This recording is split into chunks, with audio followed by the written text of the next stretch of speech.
So today I will be driving my Tesla Model X to the Tesla service center because I actually came across a few problems. I did not drive the car for about 5 months because I was away. When I came back, the falcon wing door was not working. It was failing to close even after 2 presses. You might have to do like 3 presses for it to actually close sometimes. The main thing though, because I can get away with the door, there's a clicking noise coming from my driver's side wheels. So every time I accelerate and decelerate, there's like a clicking noises happening from the car.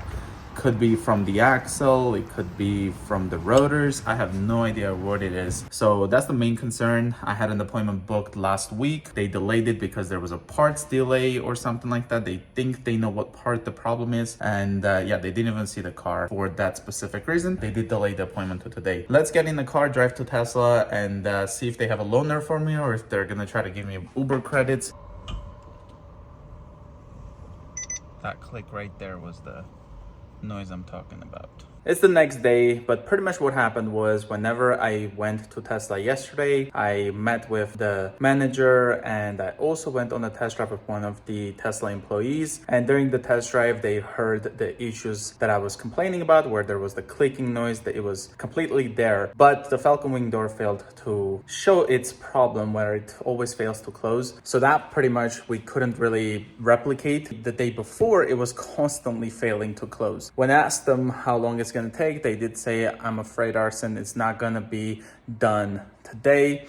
So here's a loaner car for you. And the loaner car here is a Tesla Model 3. It had a rock chip already on the windshield, which the manager said if something happens, a rock hits and it cracks, you don't have to worry about it because the windshield is already cracked. This is actually, in fact, a 2018 Model 3. As you can see, this one has all chrome, which I'm not a big fan of. And of course, it doesn't have the newer headlights. This you can't just close aggressively. It tells you to close it gently. Can you believe that? Then you can just push down on that. It opens up. You got a phone spot here.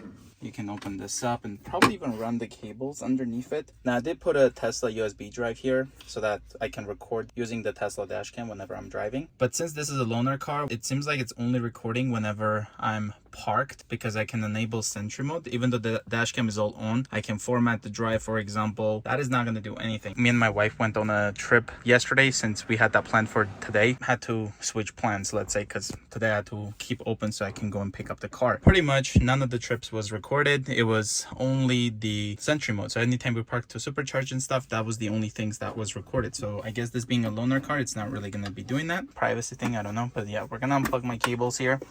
And this part was a bit dirty. I actually cleaned it up myself a bit. Pretty cool car for them to give us as a loaner. And with loaner cars, whenever I went all the time, the supercharging was actually free since it gets built into Tesla and they don't really pull that towards me. If we go over here into charging, you can see last paid charging session, no recent paid charging sessions. And in fact, I used the supercharger twice yesterday on our trip. So that's pretty cool. And of course, I've had a permission from the manager to actually go out of the city and stuff. It's got the autopilot computer with full self-driving already included, acceleration boost as well. So this is a really quick Model 3, and then premium connectivity included as well. So I could actually summon this car even when I turn the settings on, and it already knows who's going to be the driver. So what I did is I ended up going on my app and accepted the loaner agreement, and then from there on I set up a phone key while I was sitting in the car and automatically put my profile in here. So when I have navigation, for example, I can just slide to the right, takes me right to my home, and I can even go over to my Apple Music library. It automatically sync all that. That is really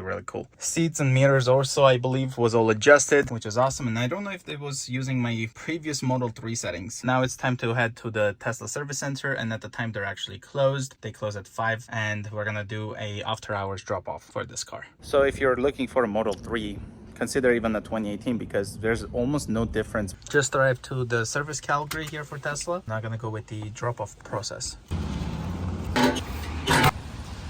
I printed out the invoice here. I picked up the Model X on August 12, 2023, and today is September 13, 2023. When I dropped the car off, it had about 39,000 kilometers on it, and today it has 44,000 kilometers on it. I waited about a month to do this video because I wanted to make sure if the problem is actually fixed. When it comes to the falcon wing door, the door still requires 2 presses. It goes like almost closed, but then it leaves about this much gap, and I have to push it again for it to close. It's It's like this since the day I got the car. Right off the showroom, it's done that. And this thing mainly happened to the driver's side. I don't remember if this ever happened to the passenger side, but again, every time I open the Falcon Wing door, probably around 80% of the time, I know for sure it's not gonna fully close on its own. I have to push the button once again or touch the screen. When it comes to the clicking noise, after putting about 4,000 kilometers, I can say that the noise is not 100% gone. I've heard it a few times while I have my windows down, but it's nowhere near as much and as often as it was happening before the service. A few days ago, me and my wife were actually driving in downtown. We had our windows down and we were able to hear this clicking happening a few times. It could be because of the buildings and the noise was echoing, but it's again nowhere near as much as it was happening before the service. Is the noise there? Yes, it is. But it's thankfully not 100% of the time like it was before. Now, if I try to replicate this to show it to you guys, it has to really happen here and there. It doesn't happen right away. So I'd say the issue is fixed, but it's not 100% fixed. I can still hear it sometimes. Here's the description of the work from the invoice. Customer states, clicking noise coming from the rear driver's side wheel when accelerating and slowing down. We've got the correction here. So the maintenance performed, lubricate at hub, the left rear drive unit half shaft. And the same thing goes on here for the right rear hub, goes for the front left and also the front right hub, as you guys can see right here. And here's the front right side. Then we've got the concern for the Falcon Wing door. It says driver's side Falcon Wing door requires 2 press to close. It does not close completely with 1 touch. Verified customer concern and adjusted and lubricated and resecured door panel. Verified found no more issues at the time. Found door to be closing and opening as intended. Advised customer to monitor. I've monitored the door and it's still happening. It's like nothing's improved.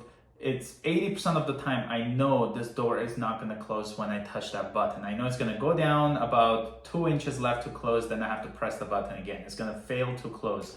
But I went to Tesla Service Center, they monitor, it works. But then later on, it comes back again. And this is, again, since day one of me owning this car. And of course, with the Falcon Wing doors, there's also a lot of clicky noises coming whenever I'm going above bumps and cracks on the road. So there's a lot of noise happening. And if you watch my video after delivery, I've taken the car more than 1 time for these noises, and at one point they said the noises are not covered under the vehicle warranty. Check tire pressure, condition, all that stuff. And one thing I was super shocked to find out, guys, is they did not top up my washer fluid. Not a big deal, I can do it myself, but before I actually took it, I got a warning that my washer fluid was low. And when I took the car, I got home, the washer fluid was low. Anytime that I took my Mercedes or my other vehicles, they always topped it off, no matter if it was like warranty work. Anytime I took it to service, I would get my washer fluid topped off. But with Tesla, even though the car was saying that my washer fluid was low, they did not even fill that up. Other than that, guys, the total came down to this, which is $0, thankfully. So I didn't have to pay anything. But that's pretty much my service visit, you guys. The Model X still has the noises coming from the Falcon Wing door that I had after taking delivery of my car back in last year. I took it in multiple times. They cannot fix the noises. They're still coming. My driver's side Falcon Wing door still fails to close majority of the time. I have to press it twice to close it, either on the touchscreen or I have to push that red button on the Falcon Wing door. For the clicking noises coming from the wheel, that seems to be resolved, but it's not 100% resolved. I forgot to mention this, but there was actually one more issue I had. Since I did the drop off for the loaner car after hours, so the service center and the sales office was actually closed at Tesla. What ended up happening is I opened up my Tesla app, I went to my car and tried to do a loaner drop off, which did not work. Then I realized I also have the loaner car on my Tesla app and it's set up as a phone key. So I went to the loaner car on my app and removed my access from it, and then went back to my Model X to do a loaner drop-off, which still did not work. But since Tesla told me that my car is ready for pickup and we don't give the key cards to them anymore, I had my phone, so I had access to my Model X. I parked the loaner Model 3, left the key card at their key drop box,